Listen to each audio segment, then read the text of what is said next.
বস, এটা কি করেছে? আমি রক্তবীজ 2 এর টিজারটা দেখেছি, আমি হতবাক যে এটা উইন্ডোজের কাজ। মানে এই লেভেলে অ্যাকশন, ভিলেনের এই লেভেলে বিল্ড আপ, ওগুলো তো আছেই। উইন্ডোজের কাজে বিকিনি শটস, আমি হতবাক যে বস কি এটা। আসলে এই কথাটা না বোধহয় উইন্ডোজের ক্ষেত্রে আর বলা সাজে না, তার কারণ তারা গত বছর একটা বহুরূপী দিয়েছে, তার আগের বছর রক্তবীজ দিয়েছে। তো আমাদের এই প্রশ্নগুলো আস্তে আস্তে মানে করা বন্ধ করতে হবে, তার কারণ উইন্ডোজ যা কিছু করতে পারে। তার একটা আমার বসও বানাচ্ছে, আবার তার একটা রক্তবীজ 2ও বানাচ্ছে। মানে আমি জাস্ট শকড যে বস কী হচ্ছে এটা। আমি রক্তবীজ 2 এর অ্যানাউন্সমেন্ট টিজারটা বার কয়েক দেখলাম এবং আমার এই অ্যানাউন্সমেন্ট টিজারটা এক কথায় সেরা লেগেছে, জাস্ট সেরা। মানে তারা এতদিন কোনো প্রমোশন স্টার্টই করেনি, কিছু শুরুই করেনি, এবং জাস্ট একটা অ্যানাউন্সমেন্ট টিজার আনলো এবং সেটা এই লেভেলে জাস্ট বুম। অ্যানাউন্সমেন্ট টিজারটা শুরু হচ্ছে রক্তবীজের যে মনোলগটা, যে তারা মুনির আলমকে আর মারতে পারবে না, অনেক মেরেছে। এবং আমরা আগের সিকোয়েন্স দেখতে পাই, দেবাশিস যে ক্যারেক্টার প্লে করেছিল, যাকে আমরা মুনির জানতাম, বাট সেই কি শুধুমাত্র মুনির?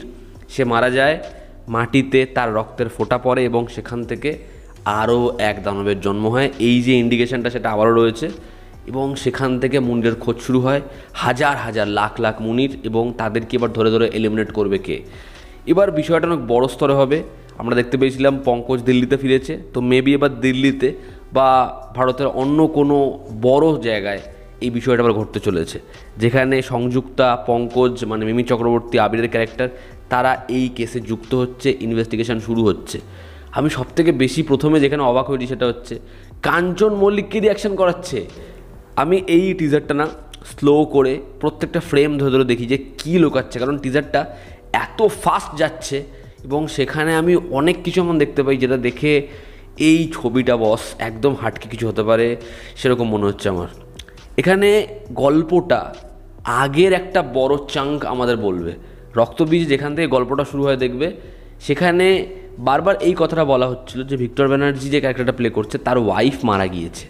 এবং এখানে একটা সময় থাকবে, যেটা আগের গল্প বলবো আমি কেন বললাম, দেখবে পার্টিকুলার একটা পোর্শন রয়েছে যেখানে তাকে বরণ করা হচ্ছে এবং তার পাশে একজন দাঁড়িয়ে রয়েছে, একজন তার দিদি, আরেকজন হচ্ছে তার ওয়াইফ। তো এখানে আগের কনফ্লিক্টও, আগের একটা বড় সময়ও গল্পের মধ্যে থাকবে। দ্বিতীয় হচ্ছে এখানে বাংলাদেশের কনফ্লিক্ট থাকবে, এখানে শেখ হাসিনার একটা পোর্শন থাকবে। এটা আমি কেন বলছি, ছবিতে সীমা বিশ্বাস সে ছবির সাথে যুক্ত হয়েছিল, এরকম একটা আপডেট ছিল, এবং সে এখানে শেখ হাসিনার চরিত্র অভিনয় করছে। আমি কোনো গুল মারছি না, আমি এই পার্টিকুলার ফ্রেমটা দেখে এবং কিছু শুনতে পেয়েছিলাম, 2-2-4 করে বলছি।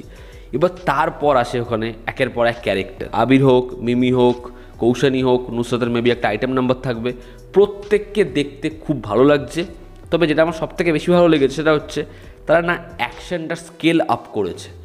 এই যে তারা এই ছবিটার জন্য আরও বেশি ব্যয় করব, বহুরূপী এরকম গ্র্যান্ড লেভেলের সাকসেস এনে দিয়েছে, সেই ব্যয়টা দেখা যাচ্ছে। এই ছবির যে স্কেলিংটা সেটা যে আগের থেকে বেড়েছে সেটা বোঝা যাচ্ছে। এবং আবিরের যে বিল্ড আপটা, সে জাম্প দিচ্ছে, সেরকম একটা অ্যাকশন সিকোয়েন্স রাখা হয়েছে। যেরকমভাবে স্মোক তার মধ্যে থেকে সে যেরকমভাবে রিভিল হচ্ছে, ভালো লাগছে, সেটা দেখে পোক্ত মনে হচ্ছে। এবং এই টিজারের পরে যেটা সবথেকে বেশি হাইলাইট হবে সেটা হচ্ছে মিমির বিকিনি শট। এটা আমি বলছি তার কারণ যেরকমভাবে ওয়ার 2 এর বিকিনি শট হাইলাইট হয়েছে, এবার ওয়ার 2 এর কি গোটা টিজারটা ফ্ল্যাট ছিল, যাদেরকে রিভিল করেছে সেরকম মনে হয়নি, আমাদের এক্সপেকটেশান ফুলফিল হয়নি।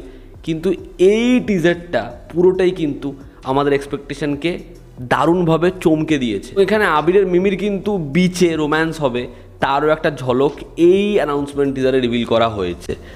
এবার আসি এই ছবির যে আলটিমেটাম হবে, সে হচ্ছে কে? সে হচ্ছে মুনির, মানে সব মুনিরদের শীর্ষে যে, অর্থাৎ এখানে অঙ্কুশের যে ক্যারেক্টার।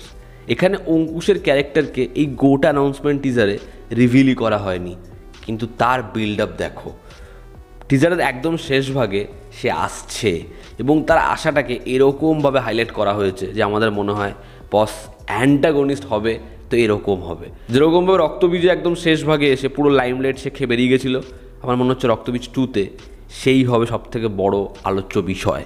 এবং অঙ্কুশের কেরিয়ারের বেস্ট ক্যারেক্টার হবে রক্তবীজ 2। তাকে যেরকমভাবে প্রেজেন্ট করবে আমি সেটার জন্য মারাত্মক এক্সাইটেড। তো অঙ্কুশের লুকটা না দেখিয়েও কোথাও একটা গিয়ে এই টিজারে তাকে দেখার জন্য খিদে বেড়ে যাচ্ছে। আর এর যে ব্যাকগ্রাউন্ড স্কোর সেটা বলতে হয়, সেটা সলিড। এবং সেটা যেরকমভাবে আগের বারের মতো ট্রান্সফর্ম হয় হেভি লাগে। তো ওভারঅল এই অ্যানাউন্সমেন্ট টিজারটা এক কথায় সেরা হয়েছে, জাস্ট সেরা। এবং যা যা তারা প্রমিস করছে আমি চাই টিজারে সেটা আরও এক ধাপ বাড়িয়ে দিক, ট্রেলারে আরও এক ধাপ বাড়িয়ে দিক, এবং পুজোয় জাস্ট আমরা মস্তি পেয়ে যাই। তো এই পুজোয় খেলা কিন্তু মারাত্মক হাড্ডাহাড্ডি হবে, মানে কেউ কাউকে এক চুল জায়গা ছেড়ে দেবে না। যদি কেউ এটা ভাবে যে রক্তবীজ 2 সেই ছবিটা ঠিক আছে, সেই ছবিটা কি ওরকমভাবে মেইন স্ট্রিম কিছু অ্যাপ্রোচ রাখতে পারবে, তাহলে আমি বলবো বস এই অ্যানাউন্সমেন্ট টিজারটা দেখো এবং তোমরা বুঝে যাবে রক্তবীজ 2 কত বড় স্কেলে আসতে চলেছে, সেটা কি হতে পারে, এবং ট্র্যাক রেকর্ড যা উইন্ডোজের। তো এবার পুজো মার কাটারি হবে, এই দুটো ছবি ব্যাপক ব্যাপক কিছু নাম্বার আনবে, দারুণ কিছু করতে চলেছে। তো এই ছিল আমার ওপিনিয়ন রক্তবীজ 2 এর এই অ্যানাউন্সমেন্ট টিজার নিয়ে। তোমরা যারা দেখেছো তোমাদের কি অপিনিয়ন জানিও, জনতা আমাদের পাশে আছে। আবার দেখা হচ্ছে, টেক কেয়ার।